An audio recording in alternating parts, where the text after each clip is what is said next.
Hi friends, இன்றைக்கி நம்ம chicken குழம்பு எப்படி வைக்கலாம் பார்க்கலாம் வாங்க. நான் இப்போ பாத்திரத்தில் எண்ணெய் ஊற்றிக்கிறேன். எண்ணெய் சூடானதுக்கப்புறம் பட்டை லவங்கம் இது ரெண்டுத்தையுமே நான் எண்ணெயில் போட்டு நல்லா பொரிஞ்சதுக்கப்புறம் பொடிசாக கட் பண்ணி வச்சிருக்க வெங்காயத்தை இதில் ஆட் பண்ணிக்கிறேன். நல்லா வதக்குனதுக்கப்புறம் நம்ம கட் பண்ணி வச்சிருக்க ஒரு தக்காளியும் இதில் நான் ஆட் பண்ணிக்கிறேன். நம்ம எடுத்து வச்சிருக்க கருவேப்பிலையும் இதில் ஆட் பண்ணிவிட்டு நல்லா இது மசிச்சு விடணும். தக்காளி நல்லா மசிச்சா தான் உங்களுக்கு கொஞ்சம் கிரேவி கன்சிஸ்டன்ட் வந்து வரும். உங்களுக்கு எப்பயுமே நீங்கள் தக்காளி போட்டிங்கன்னா அது அப்படியே நெத்து இருக்க மாதிரி விடாதீங்க.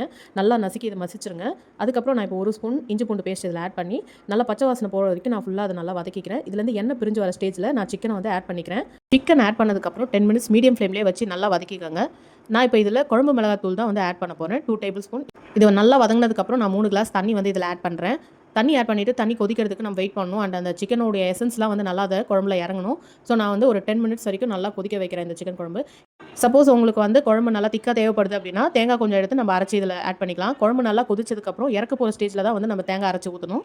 குழம்பு நல்லா கொதிச்சிருச்சு. இப்போ நம்ம சர்வ் பண்ணுறதுக்கு ரெடி ஆயிடுச்சு. ட்ரை பண்ணி பார்த்துட்டு எனக்கு கமெண்ட் பண்ணுங்கள். Thanks for